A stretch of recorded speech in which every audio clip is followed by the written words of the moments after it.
네, 2022년 11월 27일 주일 함께 상고하실 하나님 말씀은 구약성경 전도서 1장 1절부터 11절 말씀 되겠습니다. 전도서 1장 1절부터 11절 우리 함께 읽을까요? 시작. 다윗의 아들 예루살렘 왕 전도자의 말씀이라. 전도자가 이르되 헛되고 헛되며 헛되고 헛되니 모든 것이 헛되도다. 해 아래에서 수고하는 모든 수고가 사람에게 무엇이 유익한가? 한 세대는 가고 한 세대는 오되 땅은 영원히 있도다. 해는 뜨고 해는 지되 그 떴던 곳으로 빨리 돌아가고 바람은 남으로 불다가 북으로 돌아가며 이리 돌며 저리 돌아 바람은 그 불던 곳으로 돌아가고 모든 강물은 다 바다로 흐르되 바다를 채우지 못하며 강물은 어느 곳으로 흐르든지 그리로 연하여 흐르느니라. 모든 만물이 피곤하다는 것을 사람이 말로 다 말할 수는 없나니 눈은 보아도 족함이 없고 귀는 들어도 가득 차지 아니하도다. 이미 있던 것이 후에 다시 있겠고 이미 한 일을 후에 다시 할지라. 해 아래에는 새 것이 없나니 무엇을 가리켜 이르기를 이것이 새 것이라 할 것이 있으리야. 우리가 있기 오래 전 세대들에도 이미 있었느니라. 이전 세대들이 기억됨이 없으니 장래 세대도 그 후 세대들과 함께 기억됨이 없으리라. 아멘. 저는 오늘 말씀 의지해서 지혜로운 마무리 이런 제목으로 함께 은혜를 나누고자 합니다. 여러분이 잘 알다시피 미국은 프로스포츠 천국입니다. 대표적인 것들로 이제 프로 미식축구, 또 프로농구, 프로스 아이스하키, 그리고 프로야구인 메이저리그, MLB라고 하죠. 이런 종목들이 있습니다. 이 외에도 수를 헤아리기 어려울 정도로 굉장히 많은 프로스포츠가 있습니다. 그런데 말입니다. 제가 소개해드린 이 대표적인 4개 스포츠 가운데 이 경기를 마무리 짓는 클로저가 존재하는 스포츠는 이 프로야구가 유일합니다. 다시 말해서 아슬아슬하게 리드하고 있는 경기, 그것도 9회 마지막 이닝에 이 등판하는 마무리 투수가 바로 클로저입니다. 이 클로저라는 말이 풍기는 그 의미 그대로 경기를 잠그기 위해서 마운드에 오르는 거죠. 올해 월드 시리즈 역시 이 마무리 투수의 역할이 참 엄청났습니다. 이 마무리 투수가 어떻게 하느냐에 따라서 그해 야구 농사가 결정되는 거거든요. 결과적으로 볼 때 올해 월드 시리즈의 패자인 즉 경기를 져서 우승하지 못한 이 팀이 이 필라델피아 필리스거든요. 이 팀은 이 마무리 투수가 클로저가 무너져서 챔피언 자리에 오르지 못했습니다. 선발 투수와 중간 개투 투수라고 하죠. 이 중간 투수들이 아무리 잘 던져보아도 이 9회를 책임지는 마무리 투수가 무너지면 그 경기는 지게 되어 있습니다. 방법이 없어요. 그래서 이 클로저 투수는 9회 한 이닝만 책임을 지는 짧게 던지는 투수잖아요. 근데 그럼에도 불구하고 굉장히 많은 연봉을 받습니다. 상대적으로. 자, 오늘 우리가 함께 읽은 본문의 주인공은 누구입니까? 1절에 나와 있죠? 1절을 보니까 어떻게 되어 있습니까? 다윗의 아들 예루살렘 왕 전도자 이렇게 되어 있습니다. 사람 이름은 안 나와 있어요. 근데 이거는 누구를 말하는 겁니까? 보나마나 솔로몬이죠. 네, 솔로몬입니다.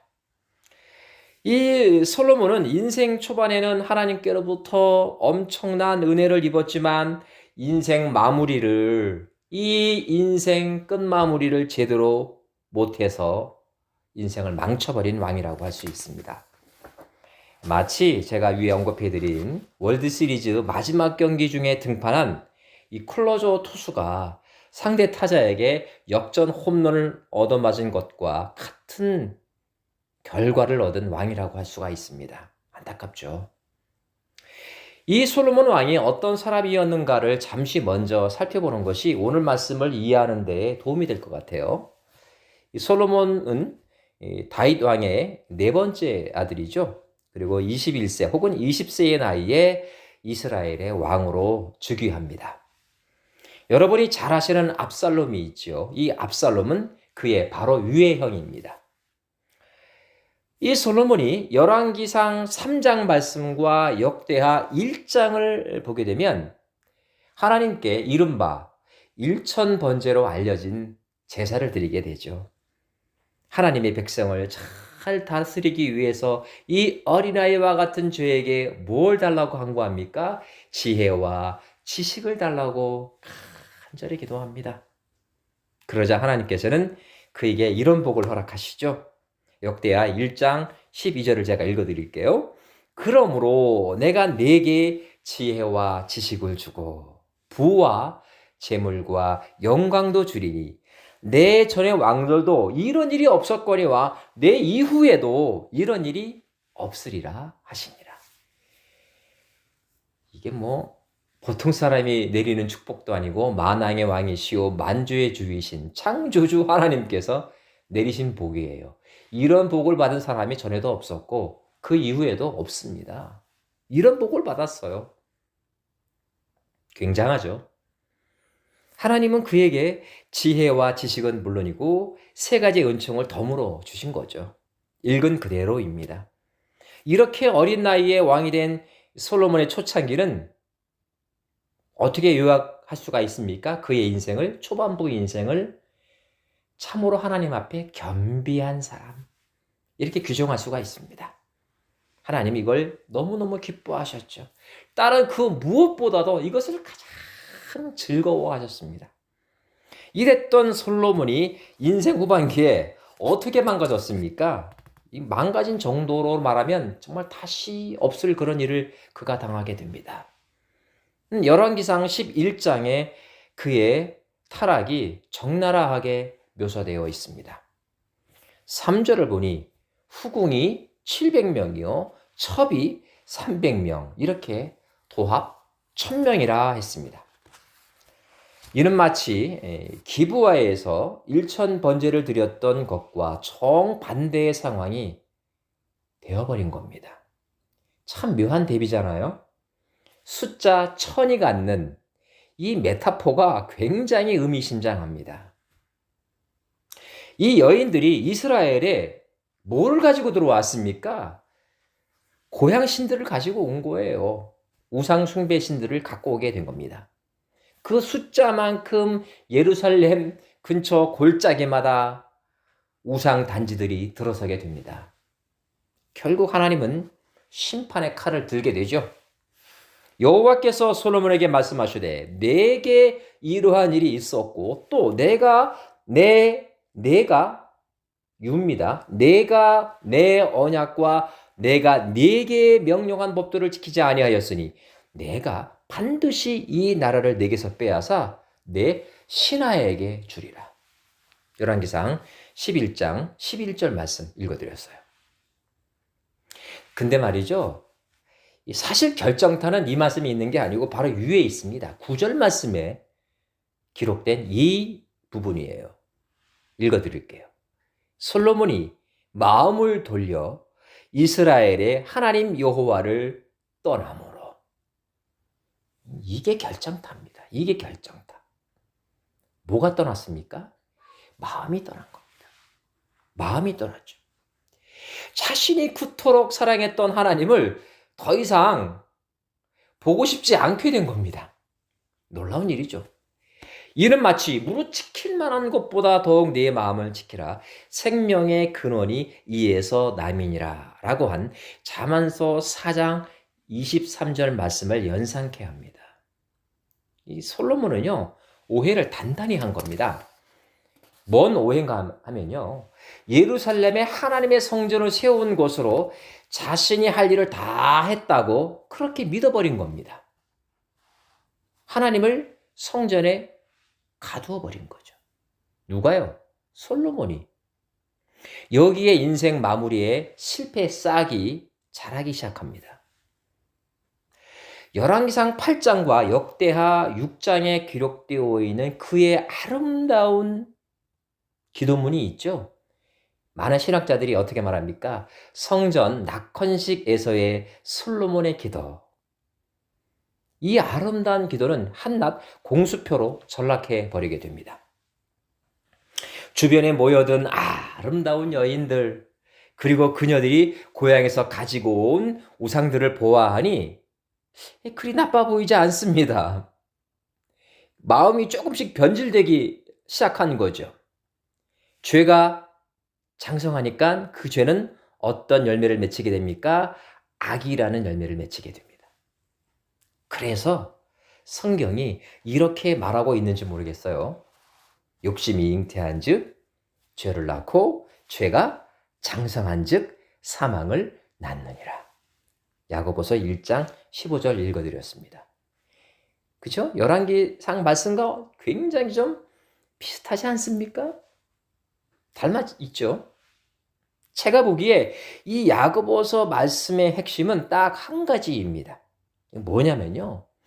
욕심의 씨앗은 반드시 죄의 열매를 맺힌다. 이겁니다.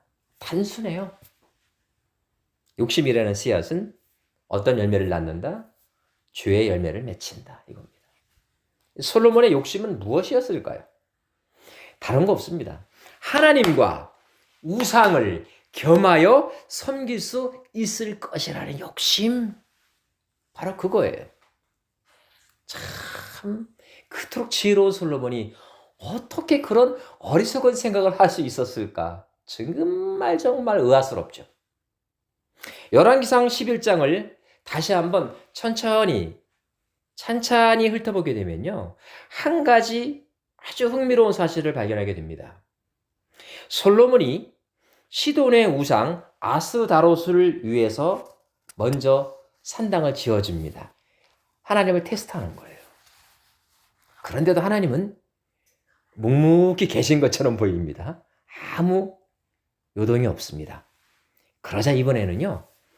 암몬 출신 후궁이 가지고 온 이 밀곰을 위한 산당을 예루살렘 외곽 계곡에다가 다시 하나 살짝 짓습니다. 이번에도 하나님은 아무 반응이 없어요. 속된 말로 이제 간이 붙기 시작하는 겁니다. 용감해지는 거죠. 이번에는 모압 우상신 그모스를 위해서는요, 아예 하나님의 성전이 마주 보이는 앞에다가, 즉 예루살렘 산 앞에다가 떡하니 산당을 건축합니다. 여기에 추가로 암몬의 또 다른 우상신인 몰록을 위해서도 같은 신전을 세웁니다. 점점 대범해지는 거예요. 이쯤 되니까 하나님께서 비로소 반응을 하게 됩니다. 솔로몬의 마음에 욕심이 잉태하자 죄가 장성할 때까지 기다리신 거죠. 이걸 이제 바꾸어 말하면요. 좋게 바꾸어 말하면 솔로몬이 잘못된 생각을 바꿀 때까지 시간을 조금 그에게 허락한 거예요. 이렇게 말할 수 있습니다. 그럼에도 불구하고 욕심이라는 씨앗이 뿌려지자 죄가 잉태되었고 이 잉태된 죄는 결국 잘못된 열매를 맺히고 맙니다. 그래서 오늘 전도서 본문 8절에서 솔로몬이 이렇게 고백하죠. 모든 만물이 피곤하다는 것을 사람이 말로 다 할 수는 없나니 눈은 보아도 족함이 없고 귀는 들어도 가득 차지 아니하도다. 이 뭐라고 말합니까? 먼저 눈은 보아도 족함이 없다 했습니다. 후궁들과 첩들이 가지고 들여온 색다른 우상 신들의 외형들에 대한 메타포입니다. 뭔가 신기하게 생겼잖아요. 특이하게 생겼잖아요. 근데 족함이 없어요. 그리고 다음으로 뭡니까? 귀는 들어도 뭐가 차지 않아요? 가득 차지 않는데요. 지식의 양이 부족하다 그겁니다. 우상신들의 가르침은 물론 세상 지식은 들어도 자신의 마음에 100% 충족하지 않다 이 뜻입니다. 뭔가 부족해요. 색다른 지식, 특이한 가르침, 이 모든 것이 결국은 어떻다고 했습니까? 오늘 본문 10절을 보니까 무엇을 가르쳐 이르기를 보라 이것이 새 것이라 할 것이 있으랴? 우리가 있기 오래전 세대들에도 이미 있었느니라 하였습니다. 새로운 줄 알고 접근을 해봤더니 별거 없다 그겁니다. 이미 있었던 것이었다 이거죠. 솔로몬은요. 후궁들과 첩들이 가지고 들어온 새로운 종교적 가르침들에 대해 일단 먼저 호기심이 발동했었던 거죠. 근데 처음에는 그것을 아마도 종교적 신념으로 받아들이지는 않았던 것 같아요. 그냥 지식으로 아마 이해하려고 했던 것 같습니다. 그저 새로운 지식, 더 좋게 말하면 참신한 지혜, 왜 듣지 못했던 거니까요. 즉 당시의 신지식 정도로 아마 치부했던 것 같아요.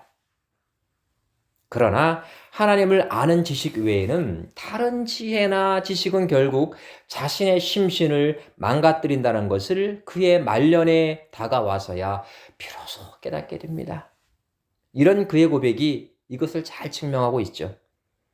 내가 내 마음속으로 말하여 이르기를 보라 내가 크게 되고 지혜를 더 많이 얻었으므로 나보다 먼저 예루살렘에 있던 모든 사람들보다 낫다. 좀 능력이 있다 이 뜻입니다. 하였나니 내 마음이 지혜와 지식을 많이 만나 보았음이로다. 내가 다시 지혜를 알고자 하여 미친 것들과 미련한 것들을 알고자 하여 마음을 썼으나 이것도 바람을 잡으려는 것인 줄 내가 깨달았도다. 지혜가 많으면 번뇌도 많으니 지식을 더하는 사람은 근심을 더하느니라. 오늘 읽지는 않았지만 본문 밑에 있는 전도서 1장 16절부터 18절을 제가 읽어드렸습니다. 이 가운데 딱 꽂히는 말씀이 있죠. 여러분 눈치 빠른 분들은 금방 알 거예요. 어떤 부분입니까? 미친 것들과 미련한 것들을 알고자 했다 그겁니다. 자기가 지혜로운 줄 알고는 있었지만 조금 더 거기에 좀 뭔가를 추가하고자 했는데 그 가운데 그런 지식들이 뭐라고요? 미친 것들과 미련한 것들이었다. 이것들이 뭘까요? 여러분이 상상하는 바로 그겁니다. 아스타롯, 밀곰, 몰록, 그리고 그모스 같은 우상신들의 가르침을 의미합니다. 새로운 것인 줄 알았는데 뭐라고 했습니까? 그렇죠? 미친 가르침이요. 세상에 다시 없는 미련한 지식이었다. 이것 때문에 내가 번뇌에 빠지고 너무 피곤했다. 이렇게 고백하고 있는 거예요. 그래서 오늘 말씀의 주인공인 전도자, 즉 솔로몬은 이렇게 고백할 수밖에 없었습니다. 헛되고 헛되며 헛되니 모든 것이 헛되도다. 그래서 자신의 말년이 번뇌가 많고 근심이 더해지는 아주 피곤한 인생이 되었다라고 고백합니다. 하나님을 아는 지식에 다른 것을 더하니 이런 결과가 빚어진 겁니다. 이 전도자는 왜 세상의 모든 것이 헛되다라고 씁쓸하게 고백하고 있는 것일까요? 답은 명확합니다. 거듭 말씀드리는 거죠. 새로운 것인 줄 알았는데 결국은 아니더라. 여기에 방점이 찍혀 있는 겁니다.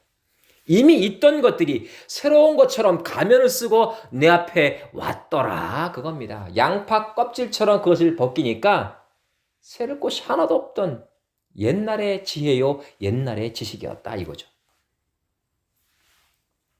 여러분 제 아내는요 이곳에서 옷을 수선하는 전문가로 일합니다. 따져보니까요 벌써 16년 넘게 이 일을 하고 있습니다. 좀 대단하지 않습니까?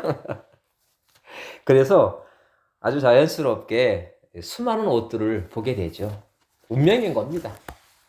그런데 요즘 제게 하는 말이 있습니다. 이 옷 유행이 의상의 패턴, 스타일이 돌고 돈다고 말이죠. 다시 말해서 아주 새로운 패션 스타일로 나온 옷들이 있는데 자세히 관찰하니까 이미 옛날에 유행했던 스타일을 조금 변형해서 다시 재출시된 것에 불과하다 이겁니다. 뭐 대표적인 것이 제가 소개해 드릴게요. 대표적인 것이 점프 수트라는 게 있습니다. 마치 작업복 같이 윗도리와 아랫도리가 붙은 긴 바지입니다. 오래전에 유행하던 스타일인데 이건 뉴욕에서 다시 지금 광풍이 불고 있죠. 옷 색깔도 그렇습니다. 한 10년 전에 검정색이 유행했는데 요즘은 다시 또 검정색이 유행하고 있습니다. 결국 이것은 무엇을 의미하는 걸까요? 아주 새로운 것 같아도 해 아래 새 것은 없다입니다. 유행이 돌고 돌고 돌듯이 지혜와 지식 역시 그러하다라는 겁니다. 천하의 솔로몬이 그렇다 하니 믿어야 됩니다. 이것을 솔로몬이 죽을 때가 다 되어서 깨달은 것이요. 그래서 이렇게 고백하고 있지 않습니까? 해는 뜨고 해는 지되 그 떴던 곳으로 빨리 돌아가고, 잘 들으세요. 돌아가고 여러 번 나옵니다.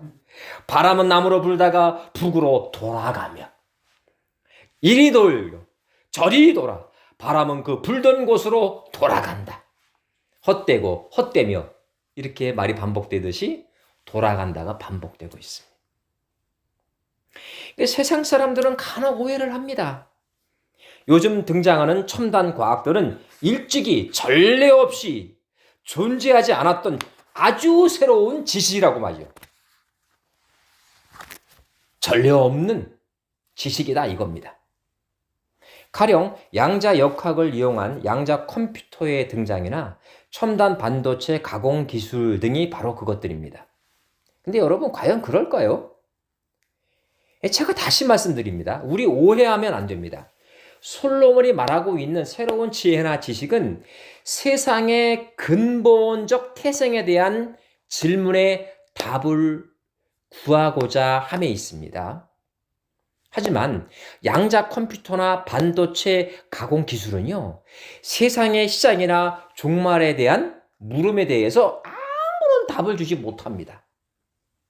그것은 그저 세상에 흩어져 있는 잡다한 정보들을 빨리 한 곳으로 모아주고 처리해주는 지혜나 지식이 아니고요. 뭐예요? 기술에 불과합니다. 이런 기술들은요, 인류의 생활을 좀 더 편하게 만들어주는 도구에 불과합니다. 오해하면 안 돼요. 다시 말해서 이런 기술들이 없어도 인류는 살아가는데 별 지장이 없습니다. 조선시대 사람들은요, 이 종이에 쓴 편지를 통해 연락을 주고받았죠? 여러분, 이게 사극 보면 어떻습니까? 편지를 몸에 딱 지니고서 말을 타고 그죠? 막 달리잖아요. 그러니 좀 느리죠. 느릴 수밖에. 좀 시간이 걸리는 불편은 있지만 사는데 그런 큰 지장은 없습니다. 클릭 하나로요. 마우스로 클릭 탁 하게 되면 순식간에 미국에서 한국으로 소식이 날아가지만 그것이 인류의 근본적인 물음에 대해서 무슨 답을 줄 수 있을까요? 제가 보기에는 이런 신기술들은요, 오히려 우리가 알지 않아도 될 부분까지 많이 접하게 만들고 얻게 만듭니다. 그래서 현대인들은요, 과거 사람들에 비해서 지나치게 쓸데없이 너무 많은 정보로 인해서 굉장히 피곤합니다. 솔직히 안 그렇습니까?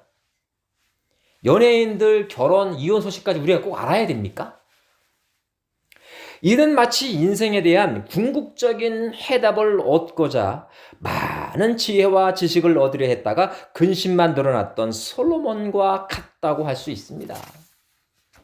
여러분, 오늘 설교의 주제가 뭐였습니까? 지혜로운 마무리입니다. 제가 이 설교 첫머리에서 올해 월드시리즈 마지막 경기에서 마무리 투수가 경기를 망쳐버린 이야기를 소개해 드렸습니다. 기억나시죠? 제가 그 경기의 하이라이트를 보면서 해설자가 남긴 그 코멘트를 지금까지 잊을 수가 없어요. 이렇게 말하더라고요. 저 선수가 평소에 잘 안 쏜 공을 던지다가 홈런을 맞았네요. 잊을 수가 없어요. 상대방을 좀 속이기 위해서 자신의 주 무기인 빠른 공, 강속구죠. 빠른 공 대신 변화구를 사용하다가 홈런을 맞아버린 겁니다. 결과적으로 경기를 지게 되었고 월드시리즈 패자가 되었습니다. 사랑하고 존경하는 성도 여러분, 평소에 잘 사용하지 않던 공, 이것이 바로 솔로몬이 이방 종교를 통해 얻고자 했던 지혜와 지식이었습니다. 자신이 잘 아는 하나님, 그리고 그 하나님께서 자신이 구하지 않은 부와 재물 그리고 영광까지 주신 것을 잘 알았던 솔로몬. 그 솔로몬도 뭔가 새로운 것에 대한 호기심이 생기자 곧장 죄가 자리를 잡아버리게 됩니다. 평소에 잘 접하지 않았던 이방 종교의 가르침을 자신의 마음에 살며시 수용하니까 그 순간 곧장 문제가 발생한 겁니다.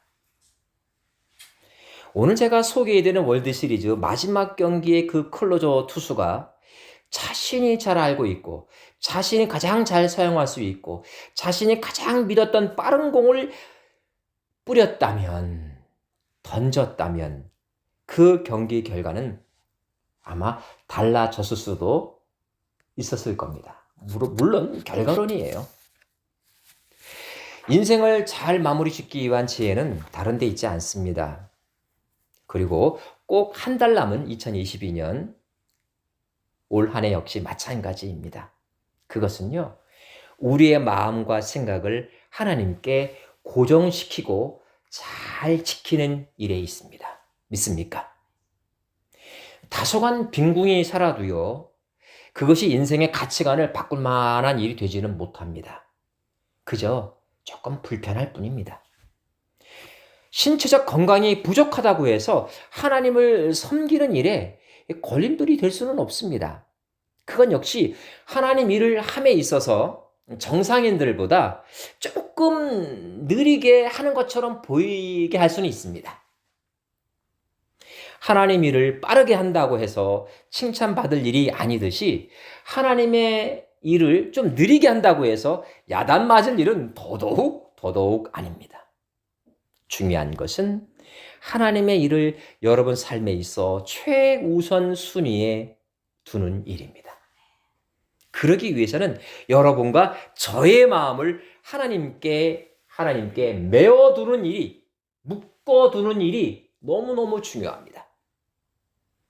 여러분, 가장 지혜로운 마무리는 무릇 지킬 만한 것보다 더욱 내 마음을 지키라 한 잠언서 4장 23절 이 말씀의 실천에 있습니다. 이제 마지막으로 이 잠언서 4장 말씀과 정말 데칼코마니처럼 대칭을 이루는 신약성경 빌립보서 4장 6절과 7절을 여러분께 들려드림으로써 오늘 설교를 마무리 짓고자 합니다. 잘 들으세요. 아무것도 염려하지 말고 다만 모든 일에 기도와 간구로 너희 구할 것을 감사함으로 하나님께 아뢰라. 그리하면 모든 지각에 뛰어난 하나님의 평강이 그리스도 예수 안에서 너희 마음과 생각을 지키시리라. 다 함께 기도하겠습니다. 하나님, 인생에 있어 중요한 것은 그 시작에 있는 것이 아니라 마지막에 있음을 오늘 말씀을 통해 알게 해주셔서 너무 감사합니다. 주님께서도 들의 꽃 하나가 솔로몬의 영광보다 훨씬 낫다고 하셨습니다. 하나님, 우리가 추구하는 것이 인생의 외형이 되지 않게 해 주옵소서. 온전히 우리의 마음과 생각이 일관되게 하나님께 맞춰지게 하여 주옵소서.